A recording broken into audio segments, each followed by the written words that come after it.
Hello, everyone, and welcome back. I'm Julianne Neal, your host for today's episode of the podcast, and I'm back with the team from The Nature of Natural, Tim McGaffick and Ginny Elder. Today, we're going to sit down with Tim and Ginny to hear about their experiences at the recent International Society for Equitation Sciences Conference at Colorado State University. So it's great to see both of you, Tim and Ginny. Yeah, Nice to see you too. Yeah. Well, I can't wait to unpack everything. It sounds like you had a really nice time and you were able to present. The most exciting thing to me was a special screening of your film, Get the Mind and the Feet Will Follow. And so I want to hear a little bit about that and about some of the people that you were in contact with. So let's talk about the film screening first. Tim, tell me about, you were doing this in memory of your friend John. Can you tell us a little bit about how it went? Well, we were doing it long before John passed. That was an unexpected event, of course. And it went well, but once John knew that we were going to present the film before he passed. We had that all set up. So he was going to attend, of course, and his son did come along as well, Shannon, and he's most helpful person tech-wise, and he seemed to really enjoy himself. He talked to all the scientists and everything, and so we had that kind of set up in advance. It just was without John, and so we had posters of his memorial and such that Ginny got and put up to, remind everybody of John and his role in it. Of course, he's in the film, and clearly you can see him. And then we were able to present the film with the help of Andrew McLean, who sort of stood up for us with the scientists, because the conference is really about them presenting their research of horse, things, behavior, all kinds of different aspects of that, and how perhaps they, methods or something that they are studying to see if they feel they're ethical and not abusive to the horse. So our film wasn't that. We didn't have research. We were just presenting we wanted to promote what research already has shown in terms of behavior, that a practical way for the average horse person to implement, right, and use those principles, especially the 10 training principles that ISES outlined, and equate it to, in this case, Tom Dorrance, who we felt his philosophy was in line with those aspects. And so the title of the film, Get the Mind and the Feet Will Follow, was one of Tom's aphorisms. And that's what one of the 10 principles is: be mindful of emotional states. And emotional states have a lot to do with the mind, the cognition, and their ability to think. And so we were granted that spot to do that. And, it was pretty, I thought, as good as it could be. We were in a wonderful theater they gave us, and it was on a big screen, and I think it went well. I don't exactly know how many people attended, but it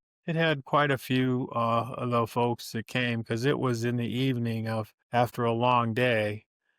And actually, more people probably came than I thought because of that. I thought, after listening to lectures all day long, are they really going to come over to watch a film at 6 at night? But they did, and it all went pretty well. Temple Grandin showed up, and she was talking to us down there, and she liked the idea. And so that was good. And Ginny, she was there and in the crowd. I was up front with Shannon trying to hook up the sound and all that. So Ginny probably has more of a feedback loop of what she heard at stands than I do. So have a say so here. I'd love to hear, Ginny, if you heard any snippets from the crowd. But I was going to say, for a conference like that, you had sort of in the schedule, as I was looking through it, you had the place of honor because you were the evening entertainment. So it's kind of nice. Ginny, what did you What did you hear from folks? Were they excited? Well, first of all, it was really exciting. That night when we walked in there, I mean, I had no idea what the venue actually looked like. It was the most beautiful big time theater, with the tiered chairs. I walked in there, honestly, my jaw dropped because there was a big screen with balconies, up above and everything. For me, I mean, my heart really started going faster because it was pretty exciting to think of, you know, John St. Ryan and Tim McGaffick sitting on the barn porch, like 2 years ago. They're brainstorming. We got these two Einsteins, talking about this. And then, a year later, it was filmed, and then it was produced. And even the production of it, Shannon St. Ryan did all the tech work and the editing and the music and the graphics. I mean, he did such a professional job. Well, he is a professional. So to have that happen, and then fast forward, through this past year, losing John, but we were already on this very esteemed schedule at a really amazing international conference. You have to understand, these people are on the cutting edge of what horses are all about. Equitation science is relatively new field, and Tim and I have been doing it for a long time now. So to see this actually like unfold and then to walk into the theater, and I actually escorted Temple Grandin into the movie because she was out in the parking lot, and we were both wondering,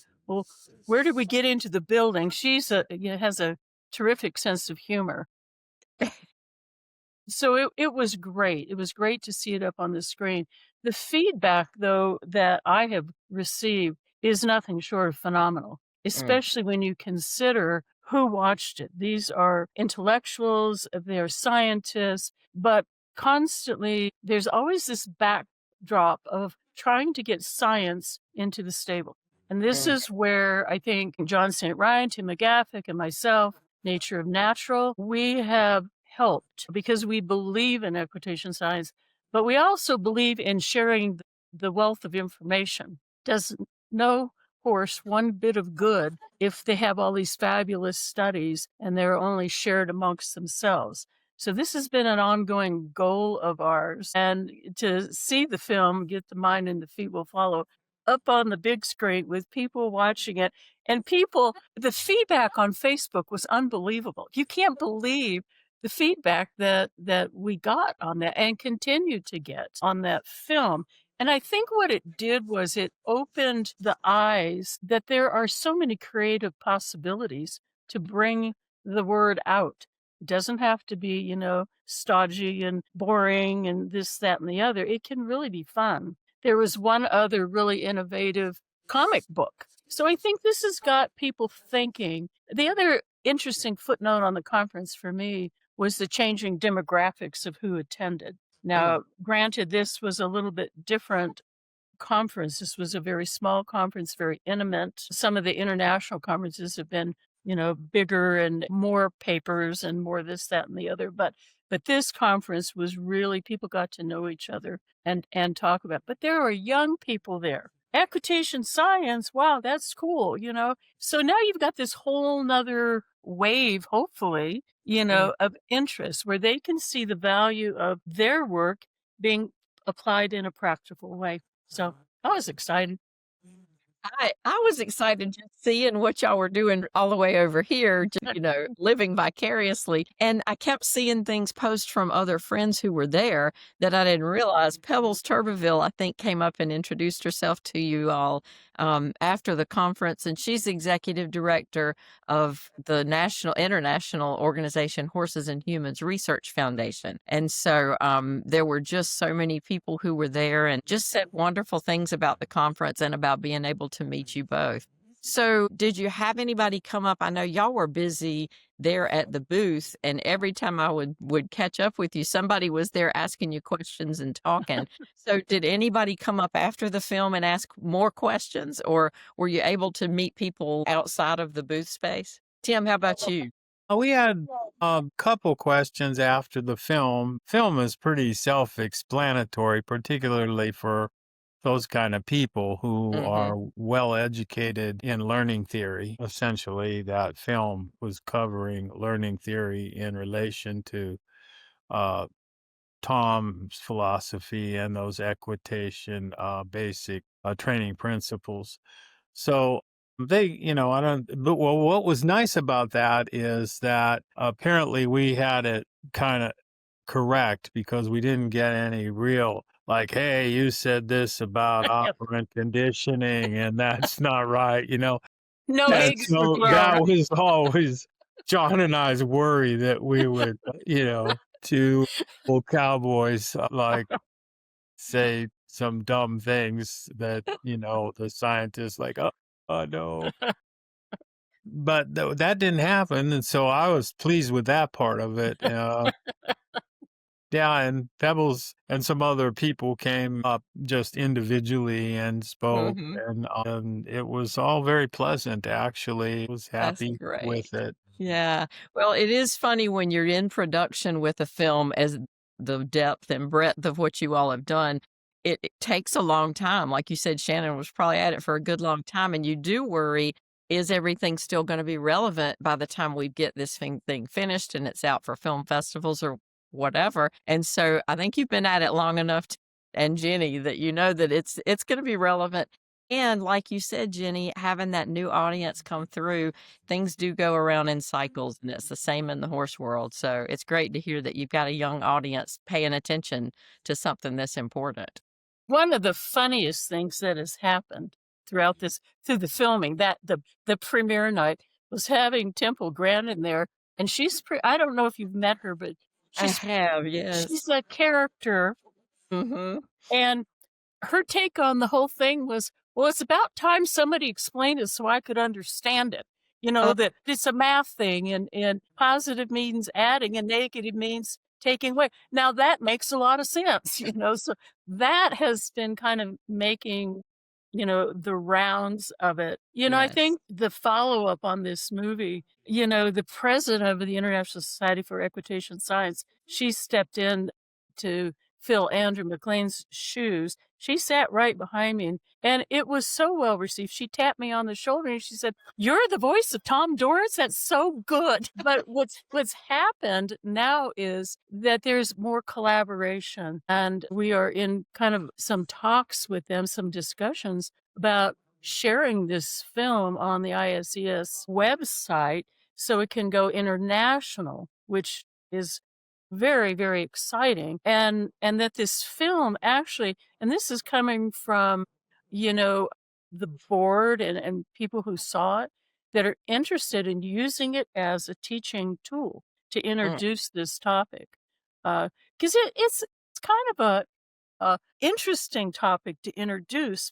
And John and Tim, I was kind of watching the discussion on this, but you don't want to come across using too big of words people mm, don't understand, but you don't want to dumb it down and come across as patronizing or anything else. And, I think the movie hit just the perfect note. And yes, I'm happy to report no eggs were thrown at the screen or at Mm, Tim during the premiere.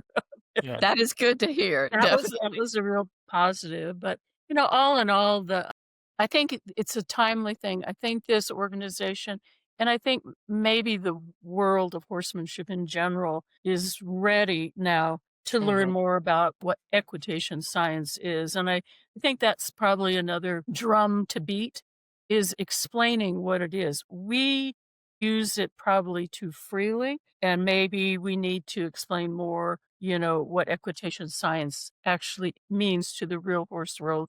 And I imagine Tim would have some good insight on that, how Okay. what it really means to an everyday horseman, because the three of us, talked about that quite a bit. Mhm. Well, and like you said, this was probably the most educated audience that you will ever In the have world. in the world.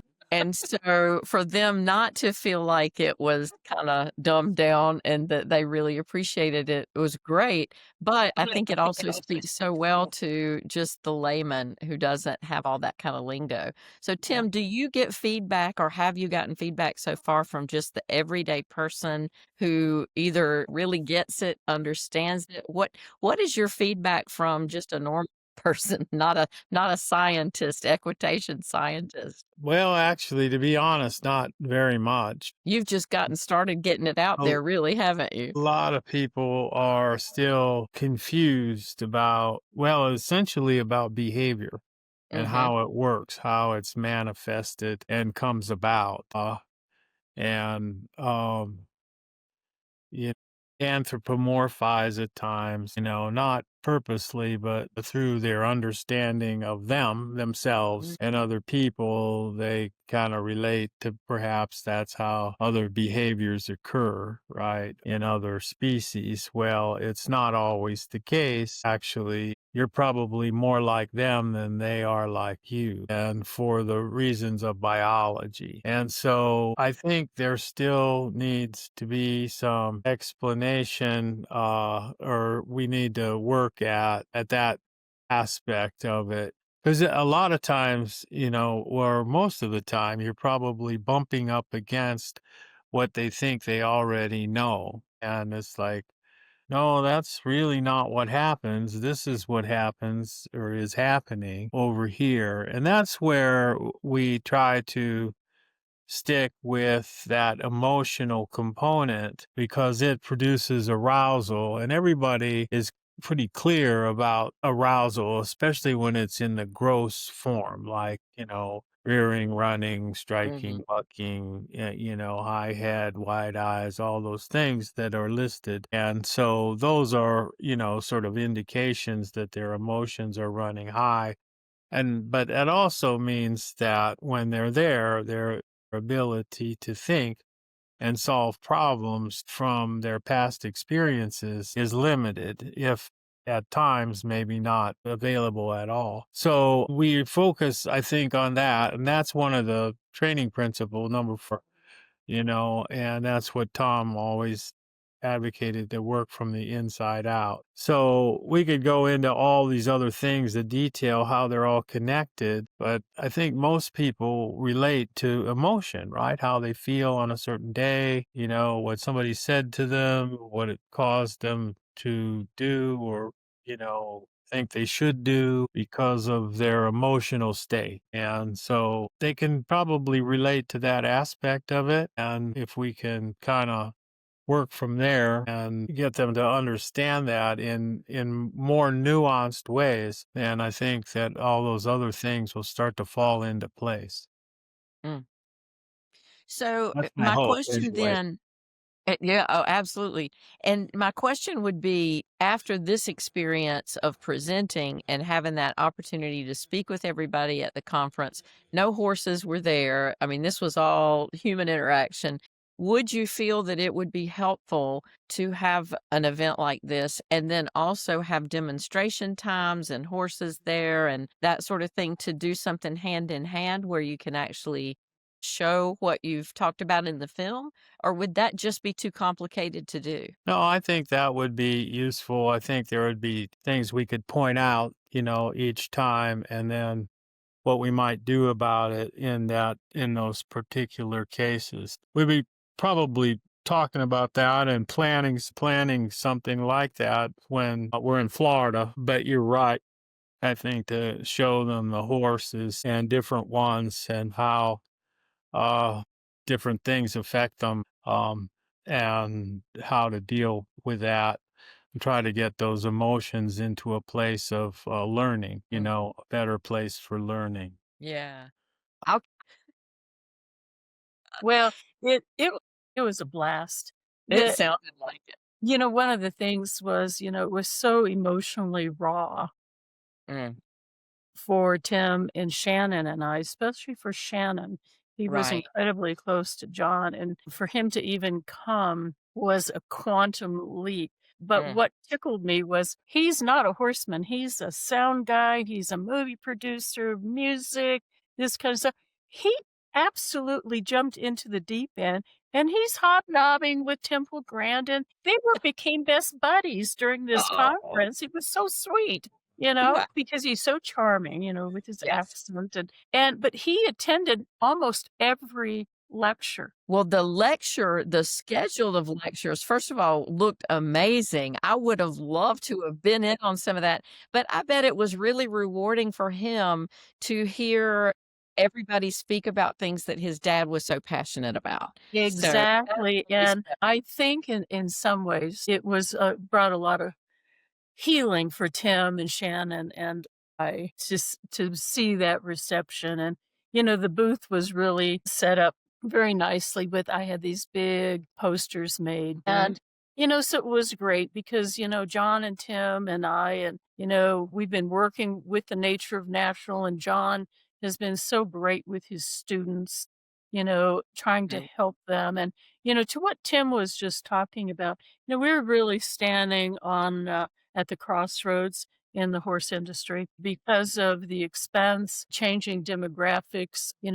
We really do need these young people to come in. And some of the old guard, us included, we learned a certain way. And I think it's difficult to give up what we think is right and correct. And that's how it was. That's how grandpa did it. And that's how we're going to do it.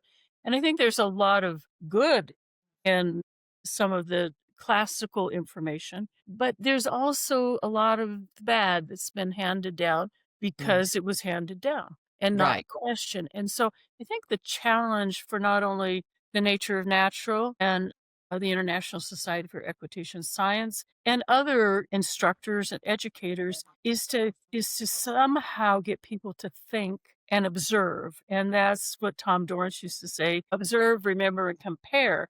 And that probably more than any of his aphorisms, is something that if we could set our egos aside, Mhm. and I guess if you really love a horse or horses, that you have to be willing to take a step back, swallow your pride, and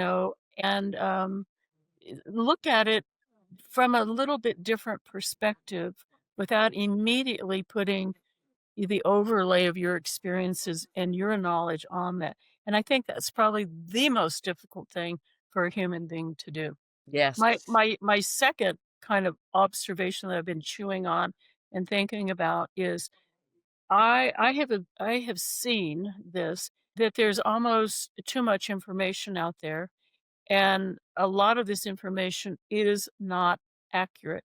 It is not correct. And that's where equitation science can come in. These are provable principles, not somebody's opinion or experience or anthropomorphic desires. I'm seeing a resurgent of the woo woo Yeah. which, I'm sure is very cathartic and healing for the human, but it doesn't really advance equine welfare or an ethical training whatsoever. And I'm always a big believer in the balancing act. I Right. think the middle of the road is a really good place to be, but I really Mm. think it's getting people to take a breath and think a little bit.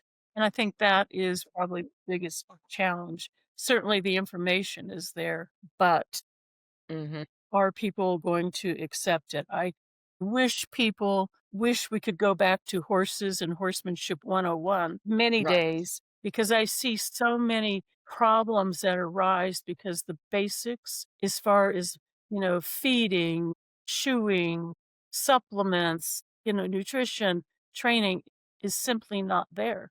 Mhm. They've missed that, and then they run into these problems that just leave me going, "What?" "Wait a minute, you just adopted a seven-year-old untouched Mustang, and you got him in the corral, and you have no idea what the next step is?" So, those are kind of, that's always been kind of my passion, and that's kind of something that Tim and I have done for years and years and years. Just getting the basics in place and generally everything else falls in line, but you miss Mhm. one of those basic building blocks, and I It's think gonna that's where the right. It'll show the up at some gurus of the month come in, "Come sure. to my clinic, I'm gonna sell you a jar of magic sparkly powder so you too can achieve that left lead canter."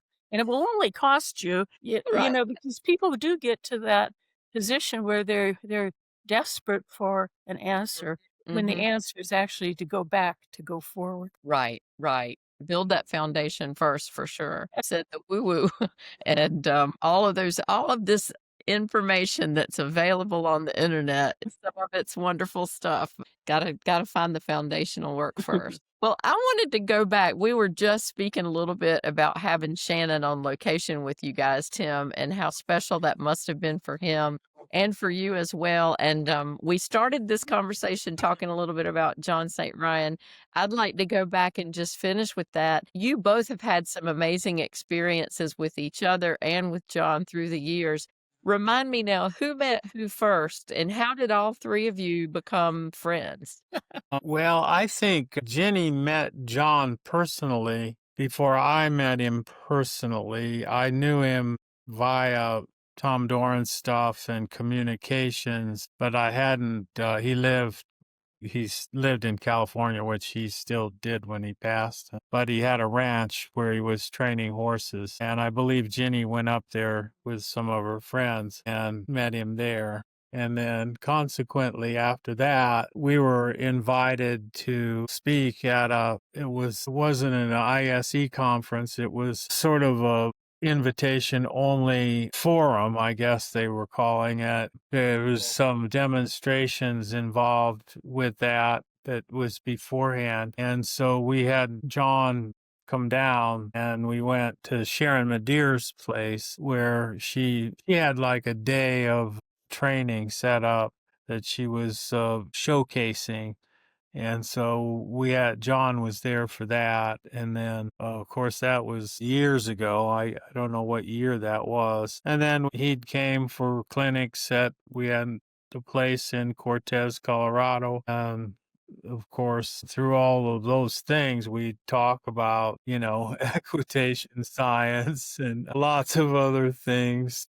But that was sort of that. I mean, John and I both were members of Equitation Science independently. Hmm. I guess he found out about it through something he did in England. And there was a lady there that told him about this organization. And then I think he contacted Andrew McLean, and that's how he found out about it. And then applied and became a member. I started reading Andrew McLean's, I think it was I don't know if it was his very first book. I think it was, in around 1999 or right in there, 2000. And that was the book where I was searching for the commonality of all these different training things, because I was, around a lot of different aspects of it. Some classical dressage, reining people, a lot of reined cow horse people, really high up there. Sandy Collier, Teddy Robinson, those kind of guys that all have won the snaffle bit. We'd ride. So I was like, well, what's the commonality in this? And then, of course, when I started reading Andrew's stuff, which, focused on learning theory and like it was the fundamental publication before a lot of these other things came about. So that's where I found out about it and then followed up on it. Right. Jenny, what's your favorite John story, John and Tim story? Well, my favorite John and Tim story, actually, they hadn't even met each other really yet. And I had taken 2 students to John's ranch. And, Tim you've heard me say he's got an extraordinary brain, which I Mm. greatly admire, that thinking process. And I took these 2 gals, out to John's because they wanted to do the good old, all that kind of stuff. And that very first night, we went out to dinner, John's favorite Thai restaurant. And my students and John's wife are sitting here, and John's right across from me. And he starts doing a Tim McGaffick on me. He just starts talking and really interesting stuff. And what do you think about this? And what about that? And I'm just looking at him. I'm going, you know what? I have got to introduce you to Tim McGaffick. because I guarantee he's gonna become your new best friend because you guys have the same kind of brain, and I think you'll have such great conversations. So that Uh, was kind of my memory of, the beginning of it all, but I have to say, we just all got along really, mm, really well, all for the good of the horse, and I think with Tim and John, their connection, their deep admiration of Tom Dorrance and mhm, seeing that, the nature of natural isn't just called that because it's a good title. It's the truth. And there is a certain rhythm and rhyme to nature. mhm. And I didn't know Tom Dorrance. I've seen a lot of his work, and I am the voice of Tom Dorrance after all. Let's not forget That's that. right. You have a special time But there. but you really can see how it is true. And Mhm, then how equitation science is able to illuminate that and define it and explain it. Tom Dorrance lived it, breathed mm, it, and taught it. And I think Tim and John were extraordinarily lucky that they were able to, see that and see it in a really pure way. Neither John nor Tim, ever did what a lot of guys do, and that's, take advantage, of the Tom Dorrance name like that mhm. to sell something. This really, the nature of natural, and certainly John, it really comes from the heart. And I think a lot of John's students would agree. And I think a lot of the people that we know would agree too. We've never compromised our ethics and our integrity and our passion. We're out there just doing our thing, and we'd love for more people to contact us to find out what the nature of natural is all about. Now, we got a national treasure right there with Tim, with these a Mhm. font of information and really amazing experiences throughout his lifetime. It would be fun, I think, and very educational and enlightening for people to meet him and talk to him and see his work. Especially, but they say horses don't lie. Most animals don't lie.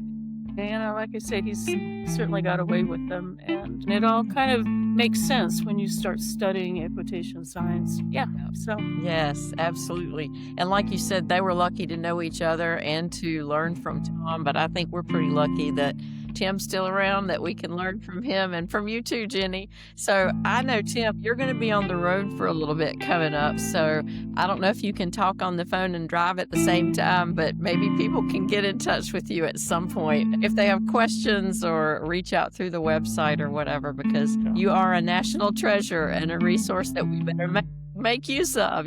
So Yeah, well, if they call me, I'll field their call, or it's essentially, call them back or text them and set up a time where we could talk. yeah, I'm happy to communicate with whoever about great. it. So, yeah, just get in touch and I'll be happy to talk to you. Fantastic. Well, on our next call, I'd love to learn a little bit more about what all you'll both be doing this fall. You've got a lot going on. But for now, I'll say to everybody, thanks for tuning in, and we hope you've learned something from the nature of natural today. Thank you for having us.